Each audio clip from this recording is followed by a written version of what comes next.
Oh, boys and girls, Tank is fast asleep, but I do have one more story I want to read to you. Bangalee. I love this story. I hope you like it as much as I do. So I can go closer. In the very dusty corner of a very confused land stood a jumbled up pile of rocks and rubble called Critter Castle. All around the castle was litter of all sorts. There were tires and cans and bottles and bells and all sorts of ugly, dirty garbage. Inside the castles of rust and ruin lived some furry little creatures called critters. A critter was like no other animal you have ever seen. It has a short, furry body, a fat, furry face that's always dirty. For you see, the only thing critters could do well was to be messy. They never combed their hair, never washed their faces, and you would always find their clothes in the strangest of places. Day in and day out, they would dash about the castle, littering here and littering there. They would drop their candy wrappers, gum wrappers, newspapers, anywhere they happened to be. Because of all the junk lying around, never a day would go by without one of the critters slipping or tripping on a pile of garbage. Fortunately, they would usually end up falling on a pile of discarded rags and luckily never hurt themselves. In the middle of this castle of confusion, there was one room that was absolutely sparkling clean.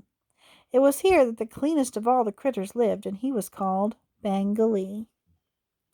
He was short and furry, just like all the other critters, except that his face was always clean, his hair was always combed, and you would never find him wearing dirty clothes.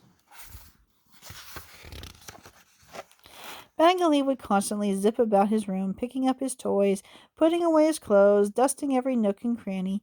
He would wash the windows, wash the walls, and sometimes even vacuum the halls. Bangalee was so clean and organized that he was the one creature in the whole world who could always find that spot you always miss.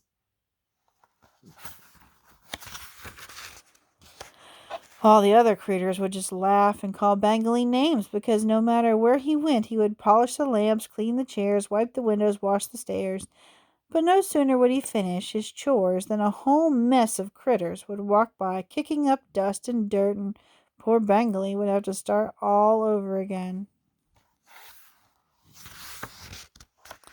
He became so frustrated that one day he stood in the middle of the castle square and called for all the critters to gather round. "My fellow critters," he began when they had arrived, "wouldn't it be nice to live in a neat, clean castle?" "Ah, pooh," one of them muttered. "A little litter never hurt anyone." And with that, the motley group went on its way, mumbling and grumbling, leaving Bangalee a bigger mess than when he had started. Things would have gone on this way forever had it not been for the Grunk. The Grunk was a monstrous garbage-eating beast who had been wandering around the countryside for many years looking for something to eat. Since Critter Castle was the junkiest place around, it was only natural that he would come here for a super big feast. When the critters caught sight of the Grunk, they ran inside the castle and quickly tried to raise the drawbridge. But there was so much garbage in the way they could only get it halfway closed. Fortunately, there was so much litter outside that the Grunk began to eat it first. He ate some tires that had sat there so long, and he even ate a bell that had lost its gong. "Oh, what are we to do?" they cried. "The Grunk eats junk, and we're so dirty he'll probably eat us too." They began running here and there looking for some place to hide, but no matter where they looked, there was garbage and litter and no safe place to hide. Finally, Bangalee came forward and said, "I think I have a plan that will save us from the Grunk." With muddy tears streaming from their eyes, the critters gathered round. "The only thing the Grunk wants is junk. If we clean up our rooms and clean up the streets and throw all the garbage outside for the Grunk to eat, it will have no reason to come inside the castle and will be safe." The critters agreed and set out to clean up the castle. They picked up the paper, the bottles, the cans that were lying on the ground, and then they washed the walls that were dirty and brown. They picked up the toys in their room and hung up their clothes, and they washed off the street by using a hose. Load after load of garbage was thrown out of the castle to the waiting Grunk. Finally, there wasn't a speck of garbage or litter left in the rooms or in the square. For the first time in many, many years, The castle was clean.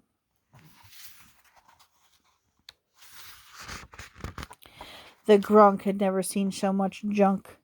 He ate dirt, the rags, the newspapers, all. He even ate an old rubber ball. When he had eaten all there was to eat, he sniffed and sniffed, but there just wasn't any more. With a belch and a burp, he lumbered away from the castle in search of more garbage and junk. The critters all shouted and cheered as the Grunk disappeared. Then they stopped and looked around. The castle, which had been so junky and messy, was now clean, and it sparkled in the afternoon sunlight. If the castle can look so good after being cleaned up, maybe if you all took a bath you could feel just as good, suggested Bangalee. The critters looked at each other, covered with dust and grime, and proclaimed that from this day forth dirt would be a crime.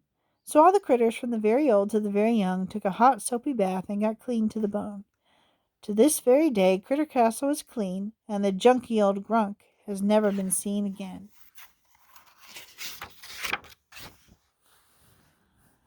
So if your room is messy and cluttered with lots of junk, better clean up your room like Bangalee, 'cause here comes the Grunk.